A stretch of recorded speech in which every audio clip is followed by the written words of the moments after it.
Hi there, everybody. Thank you for joining us for this episode of the Alchemic Culture Podcast. I'm your host, Phoenix Aurelius, and today I am joined by one of my very best friends, as well as a colleague of mine, and one of the most interesting people I have ever met. I know that we have a lot of interesting people on the show, but if she's not one of the most interesting that you have ever met, if not the most interesting, you need to write me because I need to know who you know.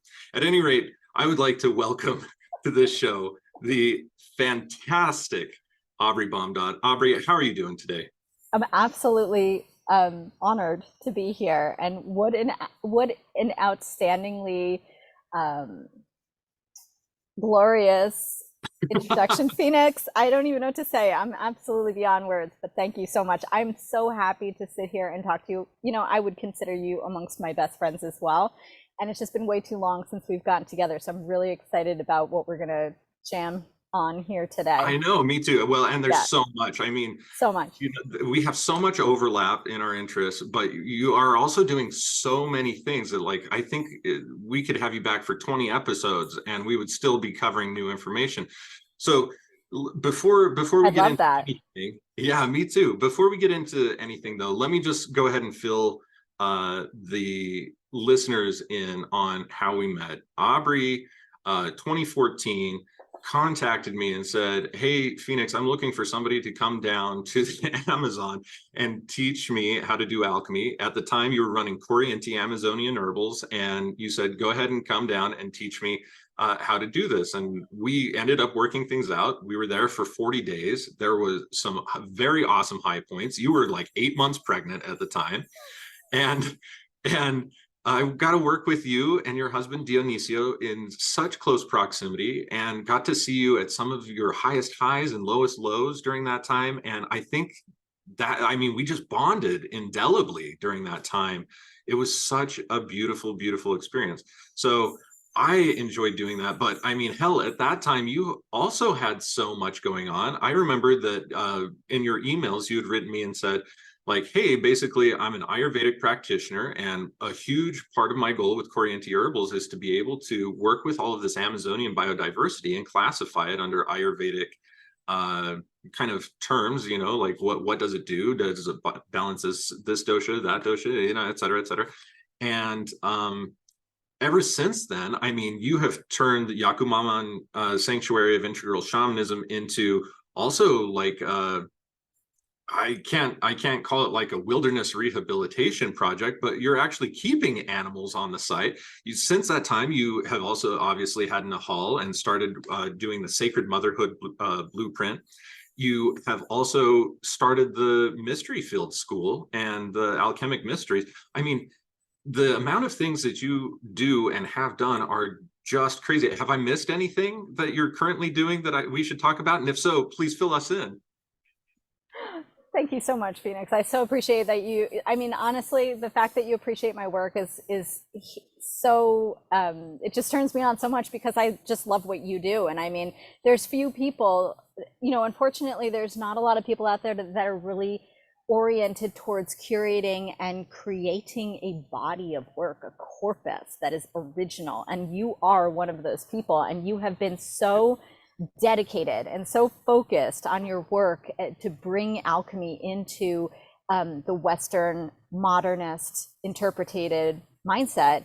And you've done it brilliantly. And so the fact that you appreciate what I've been doing and how you just kind of succinctly integrated all of these different corpi of works that I've been working on over the last 20 years. Thank you so much for that introduction. Where would you like me to start? There's something actually that I thought about when you were speaking about the time that you were down here for 40 days, which is highly auspicious number, right? Right. I do a lot of 40-day works. I lead a lot of 40-day works with people because 40 is it is the number of, gestation. And it's a very significant spiritual amount of time to devote to something. And so during that period of time, as you mentioned, high highs, low lows, you initiated me into alchemical lab work and spagyria, which I'll never forget. I mean, that's definitely a high point of my life, especially as a clinical herbalist and a vegetalista, which is a traditional shamanic herbalist. So I have like those both aspects, like the clinician and also the shaman. that I've Yeah. woven together in my approach to working with plants. So like learning spagyria has been something really important to me in that pathway. And while, as you know, while you were down there, my father passed away unexpectedly. And it's funny because it's not funny that he passed away unexpectedly. That was probably one of the most difficult passages that I've navigated in this life. However, what just kind of came to my mind when I was listening to you just now is the day that that happened, we were working in the lab. And, you know, as you said, I was, I think 37 weeks pregnant at that point in time. And I had a very active pregnancy. Dionisio and I led retreats like in numerous places in the world, and, you know, a lot of like ceremonial work and all of the stuff, you know, very active yoga practice every day, all this stuff. And I had started to feel like I was slowing down at that point, you know, and we were really like having some long days in the lab. And so I came back and I was going to prepare some food. And I don't know if I ever told you this because I was in such serious trauma mode at that moment. We may have never had this conversation. Enormous shock. Yeah. It was huge, right? And so I dropped a pot on my toe, right? With my like big pregnant belly. I dropped a huge pot on my toe. And as soon as that happened, the phone rang, and it was the phone in the office, which never rings. We don't even have it anymore because it never rang. And Dionisio picked it up, and I heard him speaking in English, and that doesn't happen because we live in Peru. And so if anyone's going to call the local line, they'll speak in Spanish. And I didn't hear the conversation, but just hearing him speak in English on the phone, immediately I knew something happened. I knew someone died in this moment. And in fact, I thought that he was talking to one of my best friends and that her husband died. Now, let me just tell you something. He was one of my best friends. He died 2 years later, but at this point in time, he was not ill. Oh, wow. So the reason I mention this is because when you just brought that up, that just connected for me the fact that like something that's been happening for me, Phoenix, over the last, I would say probably since 2017. And if you're interested, I'm happy to talk a little bit about the experience that like kicked this off, is about, it's really the impetus for starting the Mystery Field School work, which is discovering my own latent abilities to divine as an oracle.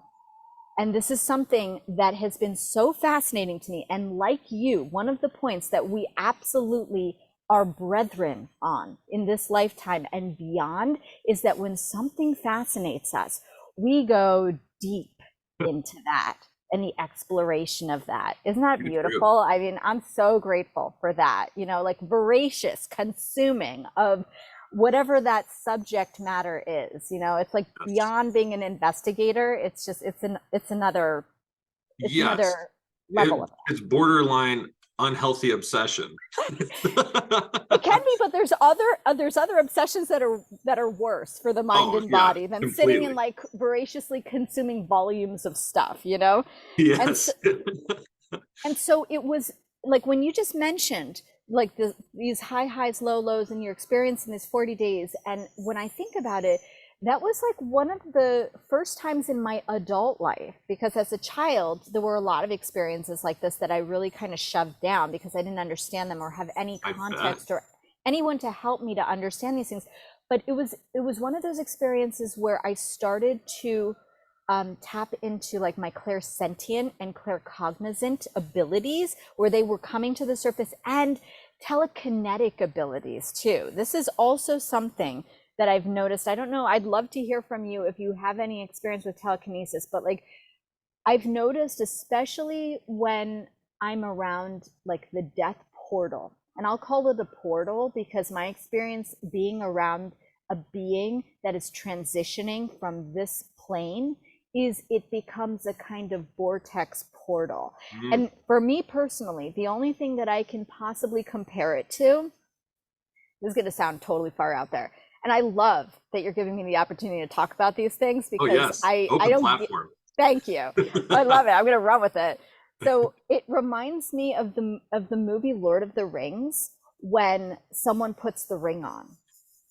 When either Frodo or Gollum or whoever puts the ring on, and everything takes on this kind of like altered Yes. state of consciousness. It's wavy. It's neither this nor that. I mean, it's very beautifully portrayed cinematographically, but this is what happens to me personally when I get near someone that is passing. And the thing is, because as you mentioned, we have an animal sanctuary here on the property, I've actually been around a number of beings animal beings that have been passing on from this realm.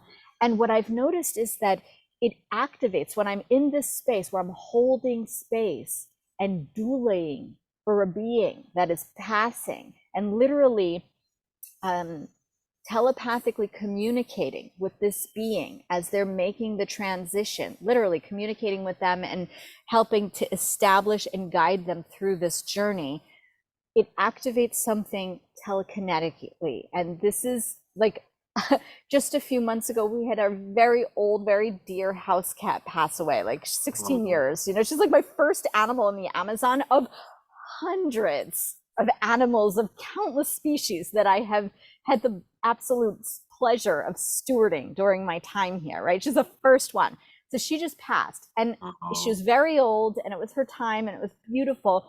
But it got so crazy that when I went into my kitchen during the day, literally I'd like pick up a spoon and it would like shoot out of my hand. And everything I touched, like I would touch a glass, it would shatter into a million pieces. Like I had this like huge thing of colostrum, it flew out of my hand and there was like white powder everywhere. And so I've noticed like, oh wow, this is a really interesting thing where I didn't even know. I had to like research and be like, what's going on? Like, why does that happen when I get into a certain state that like I'll touch something and it shatters or it breaks? Like, what's that? And then I was like, oh, that's telekinesis, you know? So I'm curious, like, You know, that's hilarious. The way that you said that reminds me of a Tenacious D song where Jack Black goes, "That's telekinesis, Kyle." Anyway, the way that exactly. Rebecca, when you edit this, you may want to put that in. At any rate, so what's my experience with telekinesis? I have three things that came to mind while you were talking about that. First was that, and this was so I've been thinking and like knowing, I guess I should say, from a very, very young age. I think I was probably like somewhere between the window of 9 to 12. Some of those years kind of blurred together for me, but I remember thinking like, okay, I know that I can move something. I just have to acknowledge that I am that thing and step out of myself enough to be able to create the movement there, but still enough of myself that I don't just like pass out or go unconscious. So I remember having a really deep sense of knowing about that, but I didn't have any definitive experiences where I was ever able to elicit a telekinetic effect until this was, I think, November of 2015 or 16. I was living in Portland at the time. I think it was 2016 though. And it was, I didn't know it at the time, but it was astronomical Samhain. So it's, you know, exactly halfway between the autumnal equinox and winter solstice. And I was sitting on my bed and I was looking at a curtain rod and I could feel this definitive shift happen for just a split second. And Nori was sitting on the bed next to me and I said, Nori, the veil is so thin right now. Like I can just reach like this and I feel like I can move that curtain. As I did that, that curtain moved exactly the same pattern as my hand did. And we both looked at each other and she's like, can you do that again? I tried. And you know, I was kind of in a bit of an emotional, excited state. And I was like, no, I can't do that. But I went and I looked and I found out that that was cross-quarter astronomical Samhain. And it happened at that very moment. That was the exact moment that it was switching. And I just thought, what are the chances of that? That is absolutely crazy because, you know, the term, the veil thinning, is a relatively new term. Like my ancient Celtic ancestors would not have used that same term, but they knew that the other world and this world were coincided, two-dimensional realities kind of overlap very heavily at that time, and again at astronomical Beltane, or Beltane for most people. So with that being said, that was my first experience, and that was really kind of crazy. The second thing is that for a while, Nori and I both trained in a very unique and privileged martial arts system that originates in Indonesia called Merpati Putih. And it is a Pencak Silat style, but it at the time it was only taught in Indonesia to Kopassus, which are their Indonesian special forces, as well as here in the United States, because of two brothers here in Utah, actually, because of two brothers that were so dedicated to developing their Jedi nature that they found it, 20 years in the past, and then studied with all of the guys and got permission to come and teach this school. And so right here in Ogden, Utah was the only place beside in Indonesia that you could study Merpati Putih, which is the Royal Indonesian martial art and energetic style that was developed for a princess 14 generations ago to be able to uphold the kingdom should she need to on her own. And in that, they teach how to be able to see without your eyes or without any visual cortices whatsoever of the brain. And so you're picking up on vibration and energy. In English, we call that vibravision. And the Kopassus actually still use this instead of night vision goggles and other technology because it's infinitely more reliable. And night vision goggles can't help you find people in mudslides or volcanoes, whereas they can detect them, find them dozens of feet, sometimes under the ground, under these huge mudslides or volcanoes and other things. And they teach us, as part of that martial arts system, an energetic method that is largely based in, they don't call it this, but we would call it essentially a pranayama style of thing, in order to change your entire magnetic charge and to be able to push things away and repel them, and in order to break through things. And so like our teachers, Mas Mike and Mas Nate, we have like these cast iron pump handles, and I think he broke through 20 of those at one time. And you can see him, there's all sorts of videos of him just being able to take like belts or like a newspaper and break solid steel and bricks and all these other things. And if I didn't study it and learn that method and be able to do the same things myself, I would still be a little skeptical of like, oh, are there fractures in those handles? Like, what's going? But no, like it's an actual legitimate thing. And the most unsuspecting people, hundreds of us from Ogden, and even people who travel up from Salt Lake too, but hundreds and hundreds and hundreds of us over the last 17 years have learned those techniques, and a lot more how to be able to use magnetic healing of that tradition, lots of other things. And a huge portion of that is changing the magnetic signature of the body by training it to run on carbon rather than oxygen. That creates a different magnetic switch. And then we can utilize various principles of telekinesis. I would not call myself in any way, shape, or form a master of this. It is something I have experience with, and I have used it, but that's pretty much the extent of it, is for breaking tiles and different objects like that, is the extent of my own experience. But I have friends and colleagues, and of course Mas Mike and Mas Nate of that tradition are able to do impeccable and crazy things that blow most people's minds. And all of that's available on YouTube for people who are interested. Their company is called MP, or MP, the letter MP USA, and you can see that in Vibravision type of stuff. But I'm very honored to be a part of that tradition. So those are kind of the three different instances around telekinesis that come to mind for me. But I have never had a jar of colostrum fly out of my hands or spoons fly across the room. But do you think that maybe it has something to do also, one thing that Jim Self taught me many, many years ago is that thoughts are electric and emotions are magnetic. And in that state of high emotionality, relating to the death doula, or that space of holding space for somebody dying, there's a sense, even if you don't take it on yourself, a sense of overcoming grief, right? And also a joy to it as well, a beauty of the passing and this sadness of leaving this world, or us being left without this being, this individual. Do you think that maybe there is any sort of emotional charge that plays a part in all of that?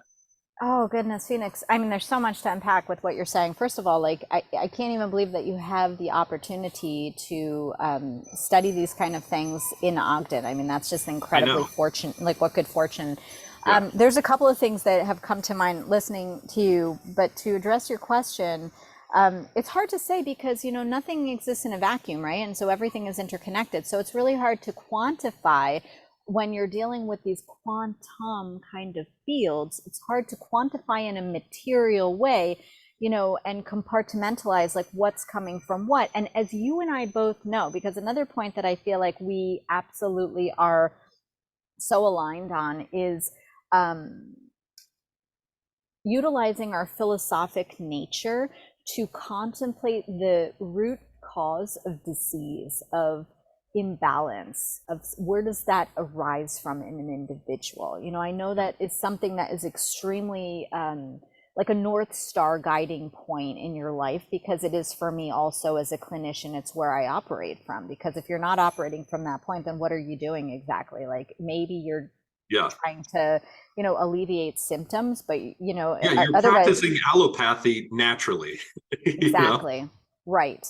So I think that it's always a confluence of factors that exist on multiple layers, you know, like from a causal layer to a more material physical layer. And again, like when you're talking about like the thinning of the veils, it's like those different nested layers of beingness, they interface with each other in different kinds of ways. Like sometimes the causal body is much more detached from the physical body, and sometimes it's not. Sometimes the causal body is operating through the physical body in a very, very visceral and palpable way. So it's hard to answer your question with any degree of certainty, but I can tell you, you know, personally, I did not feel grief. I was actually, you know, I knew my cat had been passing and trying to pass for like months. And so I was very attuned to her process of dying. And so I was simply just holding space for her. But I think when any being leaves this dimension, it's so massive. You know, it really is a portal opening. It's almost like there's a small rupture in the space-time continuum, you know, where you're seeing, feeling things through these different layers, you know, in a very visceral kind of way. So I'm not sure, but a couple of things that came to mind when I was just listening to you talk about your experience with this style of martial arts is, one, you know, as an investigator of, say, ESP and of the nature of oracularship, you know, that's, I actually taught a year-long mystery school last year into the nature of divination and oracularship. And my students had to choose a method of divination that they were going to study in great depth. And we were studying what, you know, what are the qualitative nature of an oracle? And like, I really delved into this historically and looked at the different, you know, prominent oracles across history. We actually took a pilgrimage out into the western desert of Egypt after 12 lunations of study virtually, where we went to the temple of Amun, which is on the Libyan border in Egypt, way out there. And it's a very interesting place because it was a site of an oracle in ancient times. And in fact, Alexander the Great, you know, basically attributes a lot of his, you know, he considered himself to be a divine emanation, essentially. He considered himself to be an avatar. I don't know how familiar you are, but I mean, there's something to be said for people with that level of conviction and connection to the divine and what they're able to accomplish, you know? So what's interesting about that is when we see the resurgence of these kinds of latent abilities, which I personally believe that every single one of us is equipped with different ESP tendencies, different, you know, extra sensory perception. Some of us are more like, some of us hear things more, some of us see things more, some of us feel things more, you know, but it's an end. Like any kind of skill, you know, some people might have that skill a little bit more developed than the next person, but it is a muscle that can be toned, right? And so that's the thing. I know you do. And so that's the thing, is like, that's what really fascinates me, is how do we tone those things? And I think both of us know, like you're talking about this like elite style of royal martial arts where they're literally toning those kinds of extrasensory perceptive skill sets. Or even, I don't know if you're aware of this, I'm sure you are, you know, the CIA has, you know, a few years ago issued a declassified document on like Right. astral projection, right?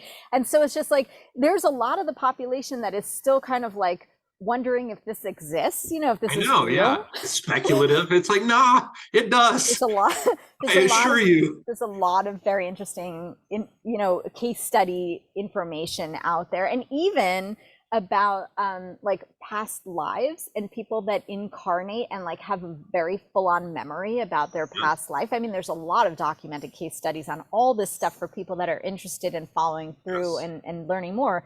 So to just dismiss this is to just be like, okay, I'm really happy with my, you know, third dimensional material level perception of reality and I'm good with that. And like, that's Yeah, cool. Like if that's where you're at, like that's great. I'm not trying to convince anybody of anything. yeah. But for people who are feeling things a little bit more multidimensionally, there is really a plethora of information at this point in time to be able to delve into. We're living in a really like a renaissance of information age. It's so true. The problem is we need to have, like we were talking before, critical thinking and discernment in place to be able to weed through all the misinformation that's out there, right? So Yes. that was one thing. And then the other thing I thought about with the telekinesis point is Egypt. For me, Phoenix, all roads lead to Egypt. No, the fact is that, you know, if you go back far enough in the histories, all roads do go to Egypt. And then if you go back before that, you know, you're basically getting into Mesopotamia. So, you know, Or Atlanta. I was going to say Atlantis. okay, well, okay, you go back behind Mesopotamia, then you're getting to Atlanta. But you know, that's what's really interesting because there are, according to themselves, they're like the people of the Falcon, really, the Egyptian gods that made their way from a foreign land that basically had some sort of climate thing, whether we want to tie this into the Greek histories of Atlantis or not. They had some sort of climate thing happen, ended up making their way to Egypt, as I understand it. And they're very, very tall people, and they end up teaching the native inhabitants of that area how to be civilized individuals over a vast period of time. Is that your same understanding on all of this? Yes, we have a name for that in chematology. We call it Shemsu Hor, the followers of Horus. And essentially, that's what you're describing, the people of the Falcon that carried technology that was spiritual and also Aquarian in nature, you know. And really, what I think is so fascinating, because you see these ancient civilizations that have these like remnants, whether it's in like monuments or megalithic structures, or you know, the crystal skulls from Mexico or whatever it is, where you're finding these objects and these places and temples and evidence of like engineering feats and technology that we don't have the ability Yeah, to recreate today. And basically it's alluding to the fact that there was a kind of like mother race at a point in time, which I don't believe there was one mother race. I mean, I really believe that there were like iterations, because I think yeah, humanity gets so far away from their spiritual heart and their heart-centered intelligence that it destroys itself. And we've probably done this on several, you know, several occasions. Yeah, iterations, you know, but we've somehow managed to kind of come back, but we always come back and we don't remember. We somehow have like lost amnesia. knowledge, You know, collective amnesia. right? We've lost knowledge of our previous history of ourselves and like how long these timelines go. And so the Shemsu Hor, there's a lot of legends in Kemetian lore that talk about that these were the followers of Horus. So there's two groups. There's the Shemsu Ra and the Shemsu Hor. And the Shemsu Hor are the followers of Horus, and the Shemsu Ra are the followers of Ra. So, you know, it's because we're talking about a historical record in which there is no actual like text that has survived, you know, because conveniently, like dominator cultures know to destroy cultural archives. And that's something that we have seemed to remember through our various iterations, like whether it's the Library of Alexandria or the cultural archives in Gaza City were destroyed just recently. Yeah, so that's something that there are these kind of shadow aspects of humanity that don't want us to remember our lineages and Yeah. our real history beyond this kind of conventional fabricated timeline that we've all been indoctrinated to. Right. So in any case, one of the things in Egypt, so we're talking about telekinesis to kind of like round out this topic on telekinesis. There is a place in ancient Memphis, it's called Saqqara. And Saqqara is where supposedly like the original pyramids were built, like the prototypes before you get to the Giza plateau. That's not my current understanding of things. My current understanding of things, and we can get into this in another moment, but the Great Pyramid of Giza for me is the template for every other pyramidal structure all over the planet, including the over 100 pyramids that are found in Egypt. And so it is the most perfected engineering design. It's definitely a decommissioned kind of device, I would call it. It's a device.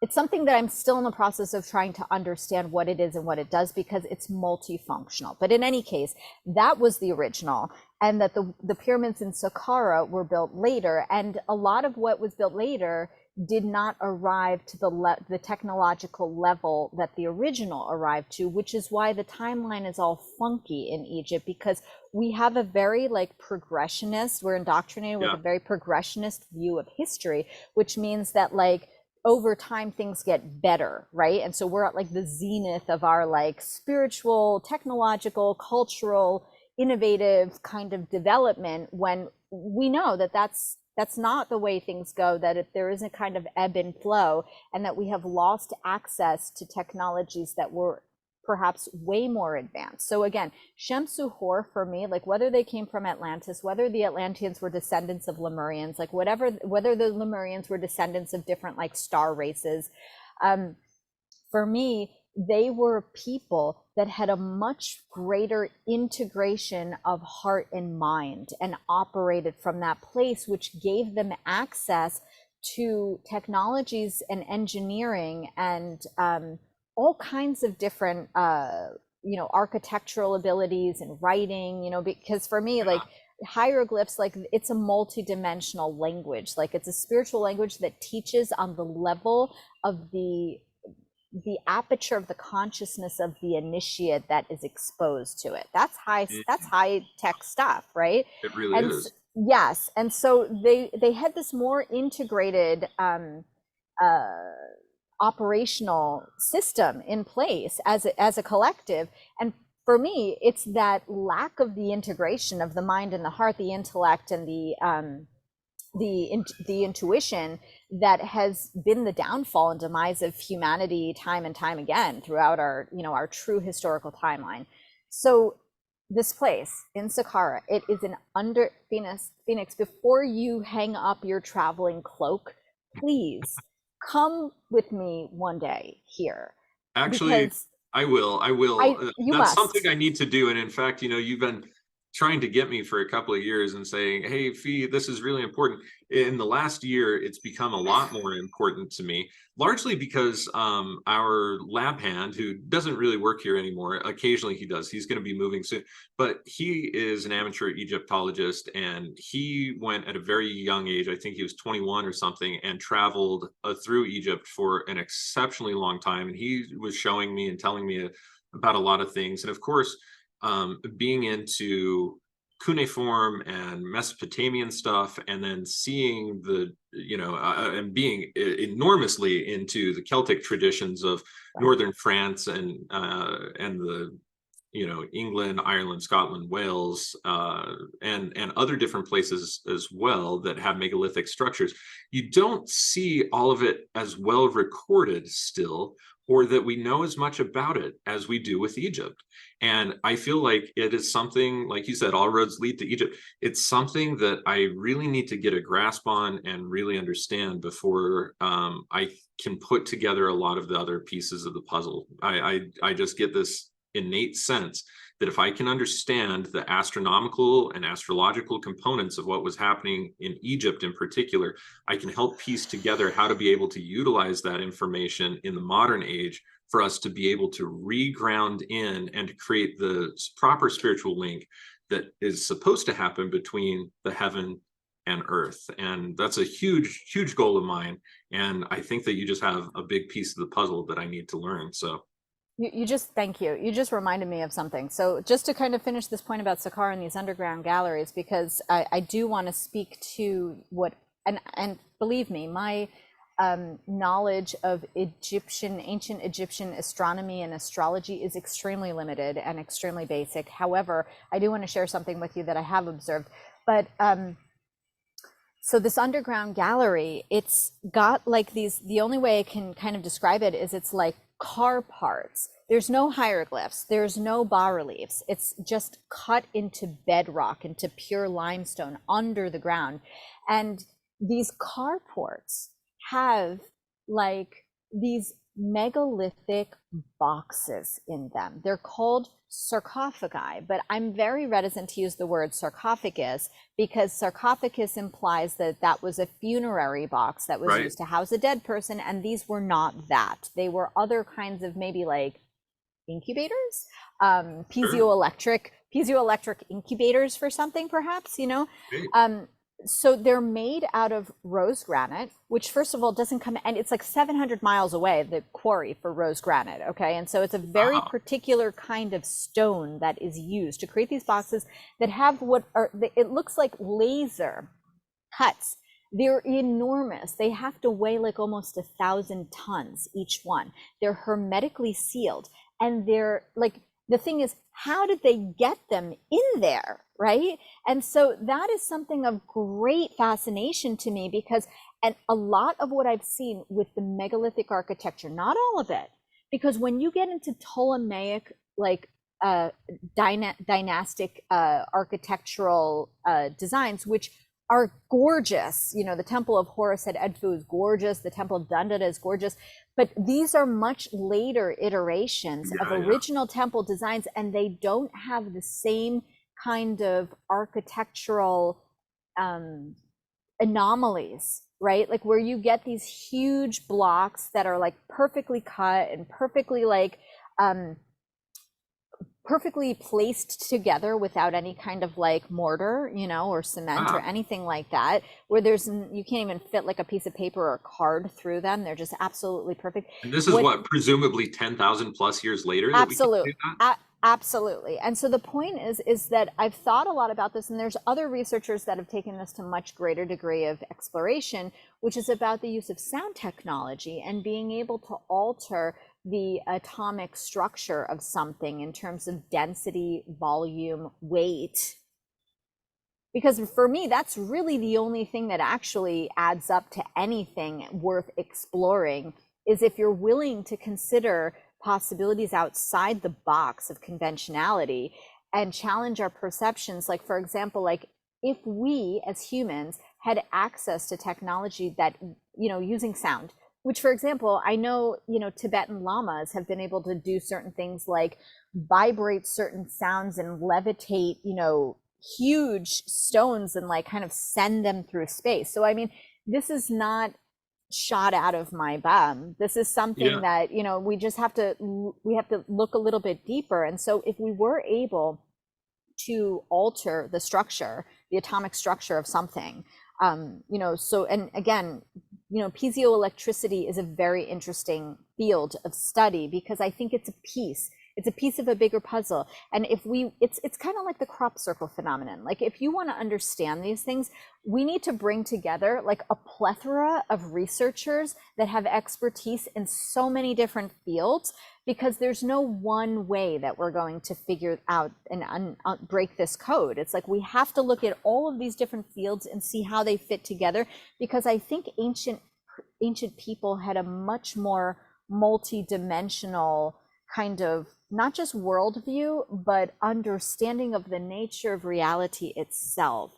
And that is something, Phoenix, that when I try to bring people into perceiving through the cosmology of the ancient Egyptian, that, because in order to understand what was going on in ancient Egypt, we have to get out of our Cartesian material reductionist worldview. Otherwise, Yes. we're just going to look at these people and be like, duh, like they're If we want to go obsessed with back any death. further than like the Industrial Revolution, you have to break out of that.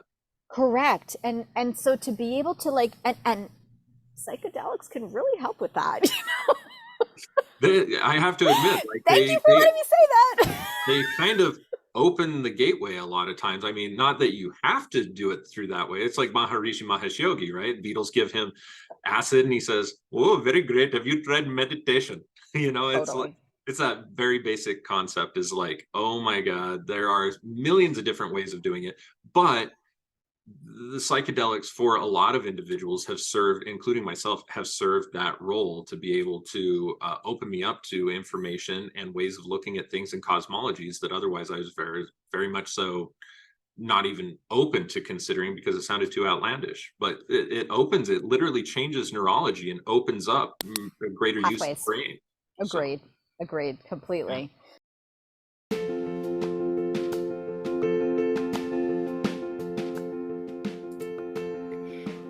Perhaps you've heard Phoenix speak about alchemy and spagyria, and you yourself want to start practicing? Phoenix has been engaged in more than 15 years of consistent split tests in order to find the most practical and standardized methods to create the highest quality items of spagyric pharmacopoeia possible. He provides the most detailed multimedia courses in existence, walking you through every aspect of spagyria, including beginning theory, setting up your lab, proper technique, important details on how to make a spagyric like a pro, tips for advanced practice, alchemical and hermetic applications, astrological theory, and so much more. In any of his online courses, you will be thoroughly guided through making your own items of spagyric pharmacopoeia, including spagyric tinctures, spagyric elixirs, spagyric essences, spagyric stones, and so much more.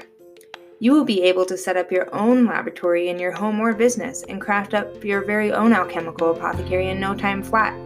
To learn more about our online courses, simply visit www.phoenixaurelius.org/online courses and begin your spagyric journey today. And as an Alchemiculture podcast listener, you get to save 15% off the tuition of any course by entering the coupon code TEACHME15 at checkout. Again, that is coupon code TEACHME15, which will save you a whole 15% off any of Phoenix's online courses. As always, all proceeds go towards supporting this podcast and furthering our research. You know, just to kind of touch on what you were saying about astrological influences, because I know this is something that is of huge importance in your body of work.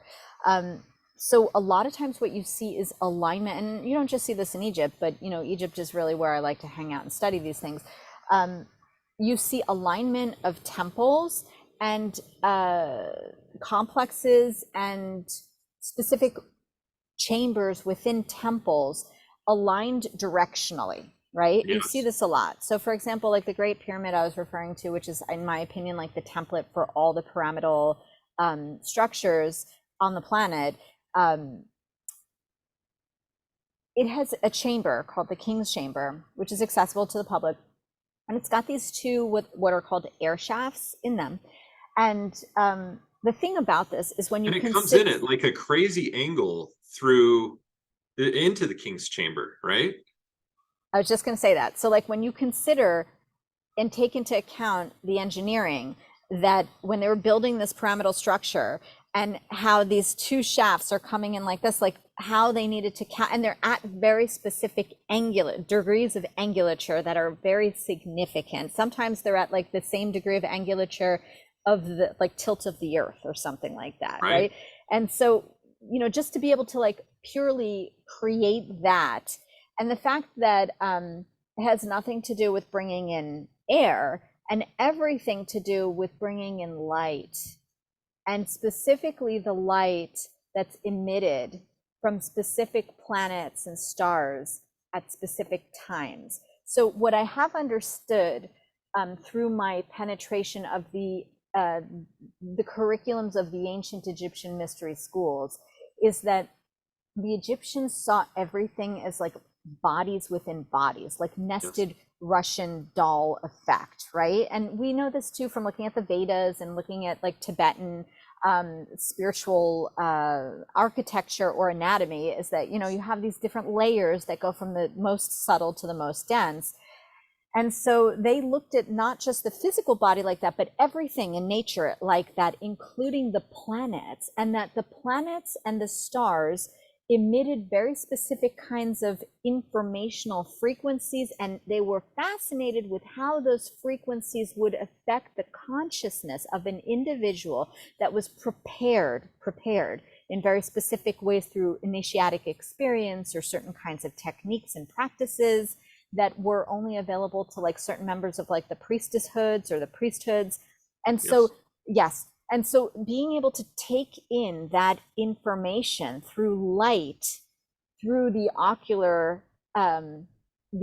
glands, was something that affected not just like the endocrine system, but also like activated the consciousness and elicited certain experiences, basically, we could say that. Yeah, totally. Yeah. Well, and see, it's that very same thing. So, you know, I've been studying Irish archaeology and anthropology since I was old enough to read, basically. And, you know, when we take a look at all of the many complexes of Bruneboyne, Newgrange, and we take a look at, you know, especially Have when you we been? take a look at Have you been to Newgrange? No, I've never been to Ireland at all, but I will be going in 2025. I've been to Canada and Peru, okay? Like I'm relentlessly provincial. But that being said, I have studied these things to such an intimate degree. I'm very good friends with a lot of the greatest researchers on these topics just because, you know, I reach out to them. To me, there's no barrier. If I'm interested in something and can kind of jive at the level they can, I just reach out to them and see what happens.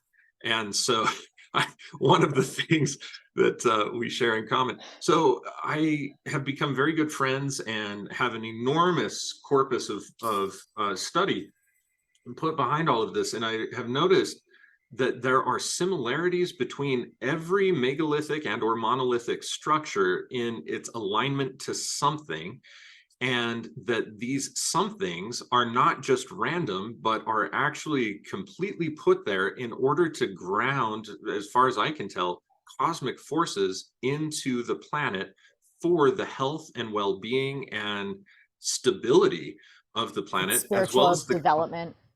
Exactly. Well, and if you take a look at any of the ancient cultures, hell, if we even take a look at Paracelsus' writings, and why Paracelsus has been so cherry-picked was that he felt that spirituality and physicality were coexisting dimensions, and that they needed, like, everything had a spiritual source because that was its highest, most subtle form of vibration from what he perceived to be God down into physical creation. And that, you know, this is where the concept of spagyric animism really was born with Paracelsus, was the concept that everything is imbued with the spirit, something that the Catholic Church had this huge problem with. But he ended up, you know, elaborating on this, and every ancient culture elaborates on this. And we can see very particular and unique relations with the cosmos and the alignments of these things that can be used for healing and for, like you were talking about, divination, oracular types of phenomena, if we want to refer to that as well as for the governing race of individuals, priest class, rulership class, ethical rulership class. They have the ability to be initiated into a form of consciousness that allows them to actually be able to not predate upon those that are subjects, but to be able to guide and shepherd ethically. And I think that that is one of the most important things that we're lacking today, where we have traded in all spirituality for financial value. And now we see that the ruling class are exclusively financial. And that becomes a really big problem. There's no spiritual leadership in the ways that we're moving. And those that claim to be spiritual leaders these days, unfortunately, oftentimes are not. You know, it's like those who say don't know, those who know don't say. But yeah, very, very fascinating stuff, Aubrey. Very, very fascinating stuff. And you know, I will go with you to Egypt because it is such a critical component. And I can tell you most of, and with my computer models and just with, you know, I'm a pretty damn good astronomer these days. I will be able to tell you exactly what stars align to what at what season, and based on the shapes of where they're at, looking at aerial views, I'd be like, oh yeah, this is actually corresponding to, you know, the Cygnus constellation or whatever, you know. So Yes. yeah, it's something that is a huge part of my work, and I want to be able to bridge understandings between cultures, because I think that we were all working as ancient cultures, especially, and when I say ancient, we're talking way pre-Bronze Age. We're talking, For you sure. know, what is currently referred to as the Neolithic. The mother culture. Exactly. And we start to see that there are similarities that are so overlapping that we have to say that there is definitely a technology and understanding, a cosmology of the world and how it works, that if we can restore it today, let's see how it changes consciousness. You know, I'm not making any promises that it will, but I do think, and I have this sense of inner knowing in my heart, that that is the missing component between us and the connection to everything else outside of us, the connection between the macrocosm and the microcosm here on Earth. So anyway, that's my own 2 cents. You know, Phoenix, I'm going to say something in response to what you just said that may be potentially misinterpreted by some of our listeners, and I'm just going to go for it anyway, because I feel like it's really important that, like, we don't edit ourselves these days, and we do our best to refine our ideas. And the only way of doing this, I mean, this is like what the golden age of Athens was all about, and like debating in the agoras was like, it was an opportunity to refine the ideas publicly. So like, if we all have to shut up and mind our P's and Q's all the time and like be very like politically correct, which is changing, you know, on a daily basis, then what's happening to the evolution of ideas? How are we pushing the envelope, right? So I do feel through my research that there has been a system of spiritual, like a spiritual caste system in the ancient cultures. And that caste system has been stripped of its spiritual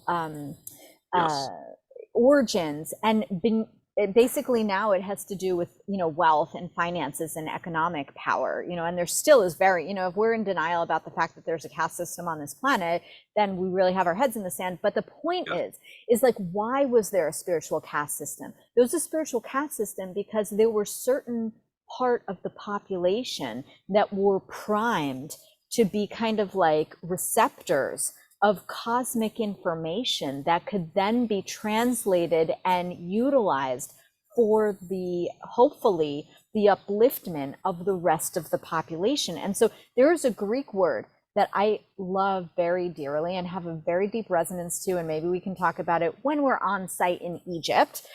What my particular affinity to this word is, it's Derkeshtai. I don't know if you've ever heard this word before. I haven't. It's a Greek word, and it means navigator. And so there were certain orders in ancient times, and I can tell you, Phoenix, that these orders have survived into present day, where there were and it had a lot to do with certain types of blood, because according to certain esoteric traditions and occult traditions, certain kinds of blood had more, you could say, were more prepared to enable that individual to expand their consciousness in certain kinds of ways. And so these spiritual castes, and they were largely priest castes in ancient times, whether we're talking about Atlantis or we're talking about Egypt, but they were individuals that it wasn't, you know, they weren't chosen through like nepotism. They were chosen based on their how well situated they were in non-binary or non-dualistic states of consciousness, and that those individuals were considered better suited and better oriented, as you said, I have used this term before, to shepherd the populace toward a certain kind of directionality. So it wasn't just, do we have enough grain for the year, but it was like, where are we evolving to as a species? That there were ancient, the ancient mind was not as primitive as we've been inculcated to think that it was. The ancient mind was much more vastly, and here's the other thing, it wasn't everyone. It's never been everyone. In any golden age, that's because if it was, we'd still be living it. And the reason why the golden ages of times where there has been more integrated spiritual knowledge was because it fell into this kind of knowledge was falling into the wrong hands, and then people were using it to gain power and manipulate the rest of the people. But it has always been that certain people were better equipped and trained, and that their life was prioritized and oriented toward this kind of toward initiatic experience to help them to integrate how to orient the consciousness and the evolution of an entire, say, race or pod or collective of people. I've talked about that pretty openly with a great deal of criticism coming from many about that very same concept, actually. And the fact is that the majority of individuals that are here, in the alchemical understanding, things, and in the Pythagorean understanding, which is really where the Western alchemical understanding of this concept came from, comes back to Egypt. Exactly. Studied in Un. Yes. Yeah, exactly. Is that there are certain beings that are on an ascending pathway of consciousness, and beings that have attained that highest sense of consciousness and are again descending into ignorance, and that there is constantly this kind of, it's like a ladder, so to speak, and in various different traditions, including in the Hebrew tradition, we can refer to this as Jacob's ladder. We can refer to this as lots of different types of things depending on the culture that we're looking at, but there's ascending and descending states of consciousness. The vast majority of people are not going to be at the states of consciousness that are able to perceive the totality and multidimensionality of reality as it might objectively exist, but they can understand various aspects of subjective reality. And it just seems, such a critical and missing component to our leadership today, that we have distanced ourselves from the spiritual aspects that need to be in place in order to be able to guide folks. And instead, that's been co-opted. And I think part of that too, actually, Aubrey, part of that may have something to do just with the alignment of the planet at various places along the precession of the equinoxes. And in fact, India, we should unpack that on another occasion, because there's a lot to that. There is a lot to that. So at any rate, coming in and coming out of various states of consciousness as individuals is one thing, but because that happens on the individual level, because of as above, so below, Hermetic principle, that has to happen on a larger level, coming in and out of consciousness as a planet as a whole. So I think that, there's so much there that we could focus on, but, this has become a much different interview than what I initially had in mind. And I know that we're running a little short on time, but we wanted to talk a little bit about magic today. We've touched on telekinesis. We've touched on, oracularship just a little bit. I know that anybody who's been following you on Facebook knows that even just this last trip that you were taking to the Sacred Valley, there were so many downloads that were coming, and you were giving tiny little glimpses of this. But how does this tie into magic and magical practice? How does any of what we've been talking about kind of pertain to magic? Okay, thank you for asking me that. That's like the best question I've been asked in a long time. So, because I'm excited to answer that. And so, in the research that I've been doing for my book, which I don't know if I've told you, I'm writing a book. It's called Per Ab, which in Kemetian, it means the Temple of the Heart. And the subtitle is The Egyptian Path of Inner Alchemy.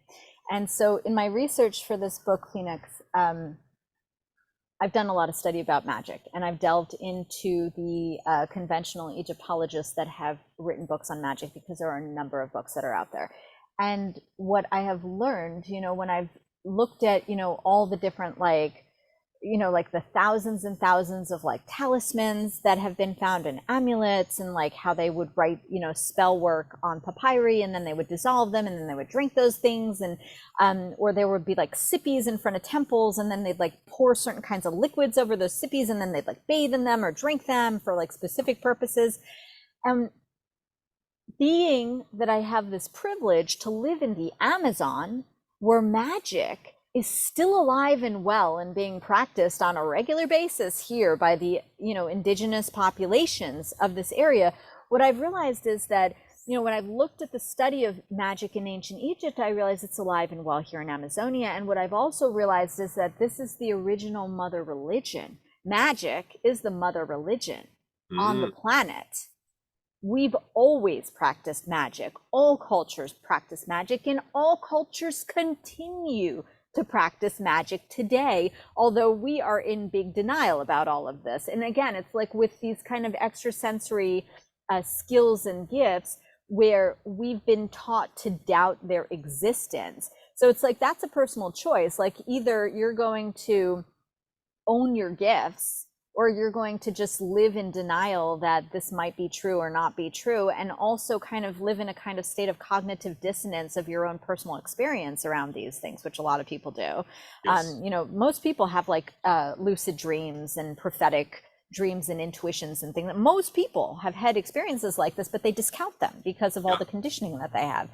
And so about magic, and the other thing too is, so this is, in my opinion, what has helped me personally to be able to penetrate into the field of Egyptology in a more experiential way, rather than from like a kind of clinical, academic, anthropological perspective, which for me feels like they're trying to talk about something from the outside, and they're never going to get to the heart of it, because they don't have the experience of that. And they don't even know what they don't know. They're not even willing to accept that there's more to the picture than just an archaeological, or it's a very reductionist, materialist way that they're trying to look at things, when it wasn't like that at all. Which we won't have unless we have those kinds of transcendental experiences. And so I've been very fortunate, as you know, with the work that I do here in the Amazon, to have a lot of transcendental experiences. And through my training with working with ayahuasca over the last 23 years, what I have learned about magic and about how to conduct magic, because there's only so much one can read in books and receive through a teacher verbally about how to conduct magic. And then it's almost that the art of magic unfolds itself to the initiate. It's true. And that's going to be something that happens on a very individual basis, according to all of our kinds of like karmas and our life experience, and like the kinds of skills and gifts that we have in our apertures and what we're not open to, and all of that. And so what I've learned over time, just in a nutshell, about what does it mean to elicit an act of magic? So for me, a lot of what I talk about, it comes from both the experiential and also like my academic research and these kinds of things. And so it has a lot to do, like what you were talking about when you were like in that time period between 9 and 12, and you had that experience where you felt like you could move something, but you needed to stay somewhat present to your individualistic state of consciousness, so you didn't like dissolve into like a puddle of like mass on the ground, like ectoplasmic mass on the ground, you know what I mean? Like, which is so like wise for your child mind to think these things, because it makes a lot of sense, so like, how do you maintain enough of your like egocentric or individualized sense of self, but at the same time expand that sense of self outward in every single direction, multiradially, multidimensionally, so we are what it is that we want to elicit? So it's not like the idea of like hoping and wishing and write it on a piece of paper and burn it in the fire. Like, I don't necessarily think that that's like wrong or Yeah. that that's not going to work. I mean, there's so many different kinds of ritualistic activities that I perform on the daily that, you know, there's something to all of that. But truthfully, if we really want to elicit something on a big level, what I have learned through experience of working with ayahuasca over, you know, 1,000+ times, through the teachers that I've had in my life from mystery school traditions and lineages that date back like thousands of years, is that the act of magic, there's the formal aspect of the ritual, you know, that has certain kinds of steps. And Yes. then there is the aspect of the ritual where you literally are not yourself anymore, and you're entering into kind of transpersonal realm of consciousness. And for example, like in an ayahuasca session, they talk about concentration. Yeah. What does it mean to concentrate? It doesn't mean to overly fixate mentally on something. No, Right. you must completely relax the mental faculties.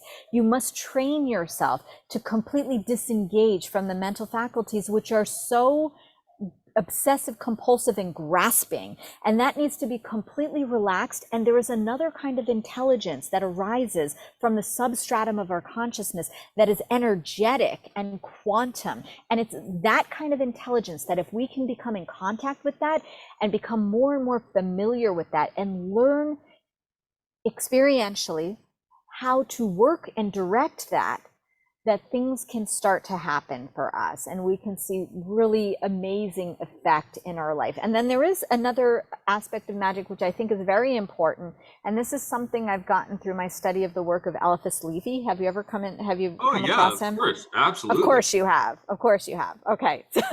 Yeah. I don't know why we wait so long to talk to each other. I really don't. I know. Well, shit, we have tried, but we're both very busy individuals. It's like, it's ridiculous. But we should make time because we speak the same language and we speak multiple languages. So like it's illuminating to speak with you, I have to tell you. So Eliphas Levi talks about the 4 powers of the Sphinx, right? And he talks about the act of magic that when you perform the ritual and you complete it, you must disengage from that act completely, meaning after you perform it, there's no second guessing, like, I wonder if I did it properly or if it's going to work, because then you take away the potency and the power of that. It's literally like energetically you've wrapped it up. It's a quantum field. Yeah. There you go. You let it have its life force and like do its thing, and you do not meddle anymore with that. Yeah. Yeah, absolutely. I think that is so critically important. You know, it's funny in a way that, you know, right before this call, you're like, can we talk about magic? Because just last night, you know, Paracelsus came up with 5 causes of disease. Okay. I have added to the Paracelsian corpus, and of course, I'm pioneering a modern spagyric field that is rooted in Paracelsianism, but there's so much technology, so many ideas, so many other things that have happened since the time of Paracelsus and the Paracelsian physicians.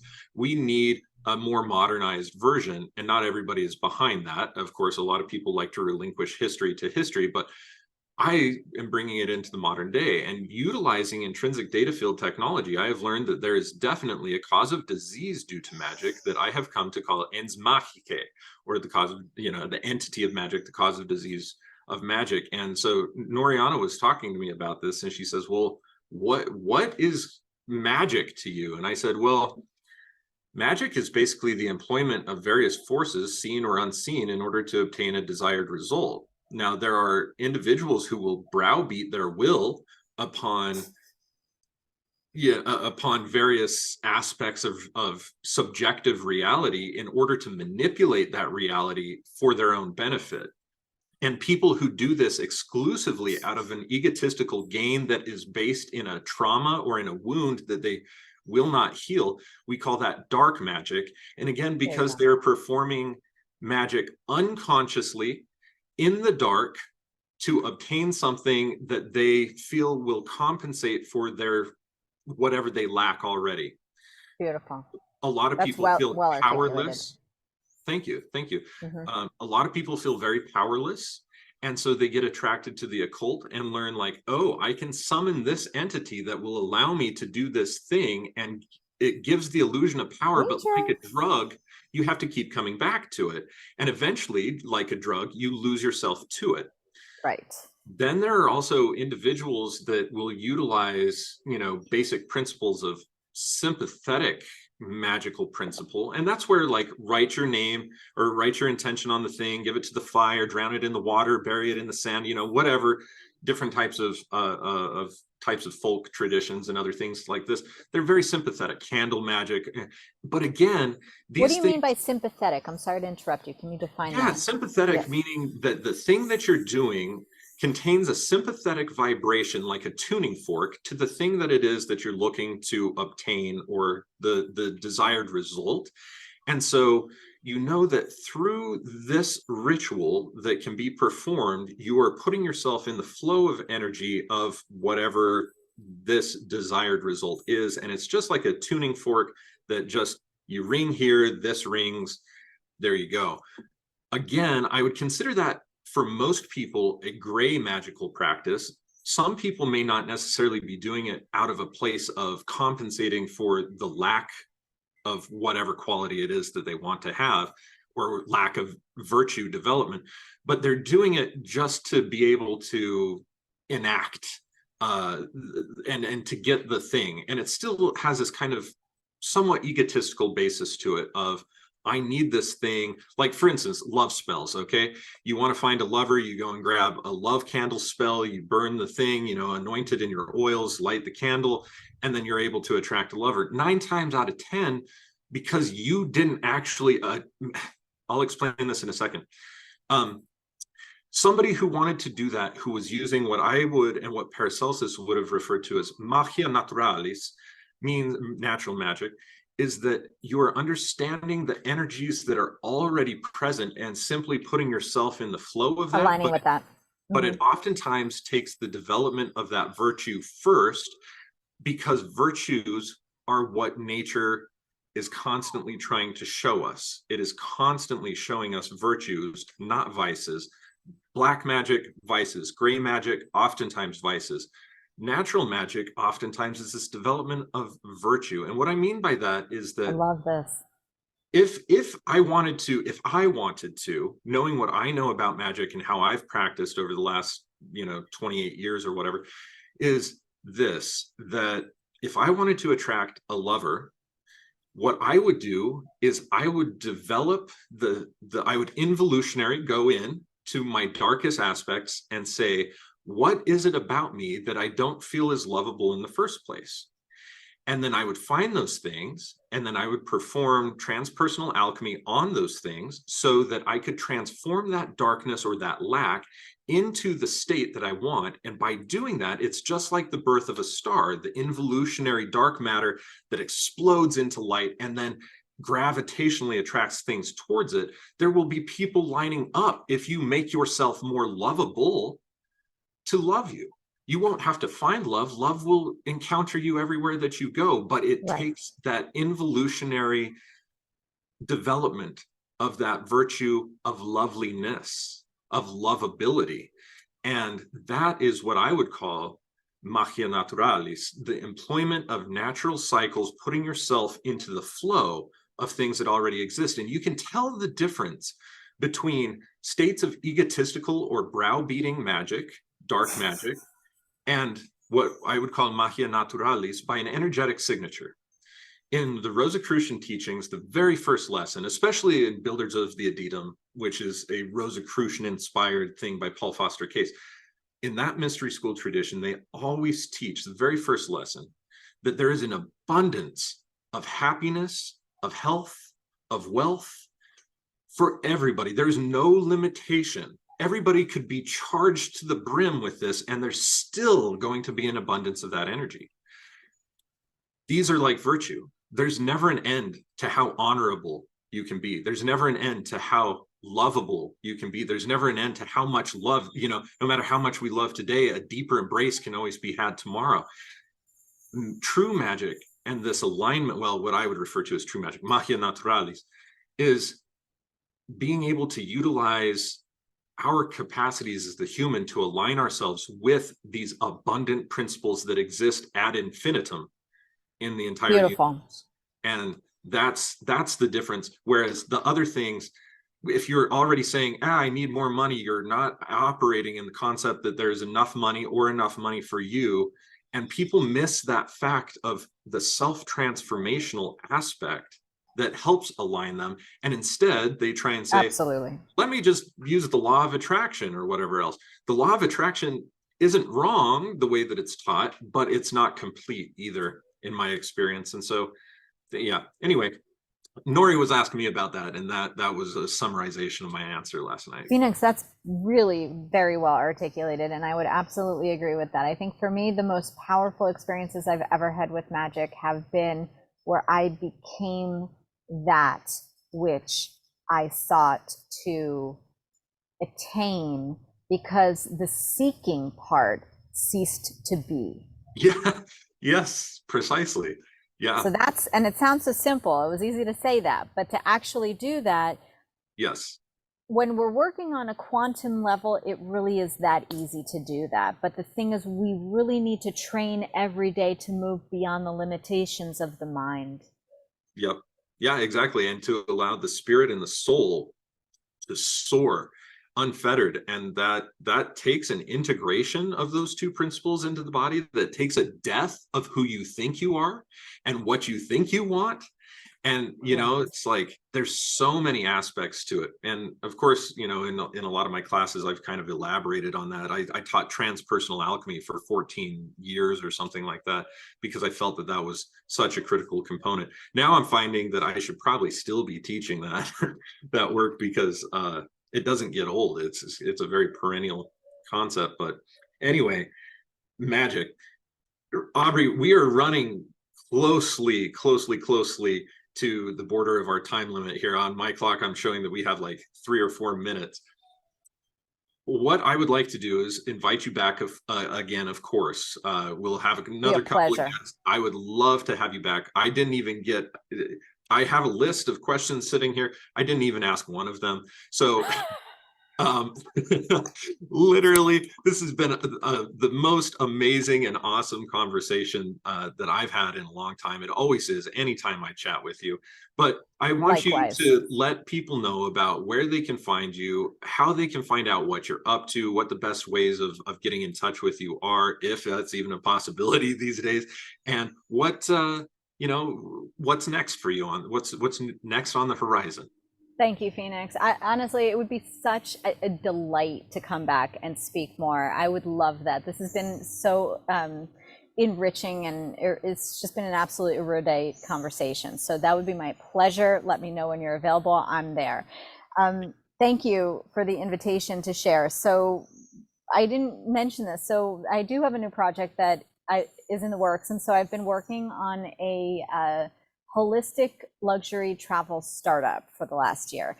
And basically what this project is it's a framework to be able to essentially simulate and concretize the essence of a transformational experience, and the healing, the quantum potentiality of experience, of truly transformational experience. So I've been so blessed with an abundance of these kinds of experiences in my life all over the world, in all kinds of contexts. And I've realized that they have not just like enriched my life, but they've made me who I am and made me access the life that I've been able to create for myself. And so it's something that I really want to be able to offer to people. So we are currently in the process of customizing experiences in 3 different places. All 3 of these places are near and dear to my heart. It's Egypt, of course, Peru, of course, and Tanzania.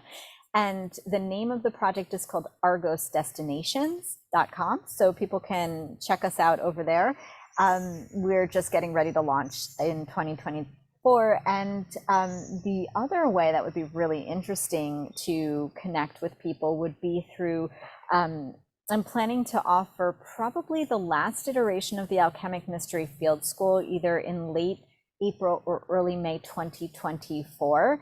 I will be completing work on my book, and so I'll be really like juiced and ready to transmit a bit of what the Egyptian path of inner alchemy is. And so as a teacher of transpersonal alchemy, I mean, this is something I think we probably could really like diverge on and just run with, you and I, is this topic. So yeah, so anyway, Egypt, April, May 2024. If people are interested, they can contact us at mysteryfieldschool.com and find out more, or argosdestinations.com. And thank you. I really do look forward to coming back and unpacking more, because this is these are areas, the occult and esoteric areas of information and knowledge, is something that is probably not just a vocation, but it's what it's part of why I feel like I'm here. And, everything else in my life kind of emanates from that orientation. So it would be my pleasure to chat more with you about this. So cool. Well, as always, Aubrey, thank you so much for your time. Thank you, Phoenix. Like you said, it's so enriching, and so, yeah, there's few people on this planet that I find to be as awesome as you. I just have the deepest well of respect for you. It's more of an underground aquifer that absolutely just bubbles up. So thank you so much. Please send my regards to Noriana. Will do. We love you so much, and we'll be in touch soon. For all of you listeners, I hope you enjoyed this conversation as much as Aubrey and I obviously enjoyed having it. If you want to see more of Aubrey, if you have more questions, I mean, she's an Ayurvedic practitioner. She's initiated into the Vegetalista tradition. I mean, she's worked with crystals and herbs and everything else that you can imagine in between. Tons of magical knowledge. Of course, her understanding and intrinsic knowledge about Egypt just goes deeper than most people could ever imagine. And we hardly even scraped upon, I mentioned it, but her sacred motherhood blueprint is stuff that, in my opinion, if you feel called to taking the highest route of motherhood, or let's just say a very high route of motherhood pathway, and want to be able to work with your child. I mean, I have literally known Aubrey since the time that she was about to give birth, and been able to see the development of her child, who is just absolutely extraordinarily bright. And you guys homeschool her. I mean, it's just kind of mind-boggling. And I don't want to place all this emphasis on Nahal either, because that could just go straight to her head, I suppose. But it's just amazing to see how you have cultivated this, the dedication that you have with your child, and simultaneously how much has been incorporated and poured into these businesses. It is just such an extraordinary example of what is possible when you take this, what I would refer to as the high road. And the sacred motherhood blueprint is a very integral part of that, in my opinion. So you can visit that out. We will include links to everything down in the description below. And again, thank you guys as listeners for joining in. If you like this podcast, please share it. And give it out to your friends, and comment. Let us know what you think and what else we should talk about in future episodes with Aubrey. So until next time, friends, thank you very much. Keep well, and I extend my blessings of happiness and health to you all. Thank you, Phoenix.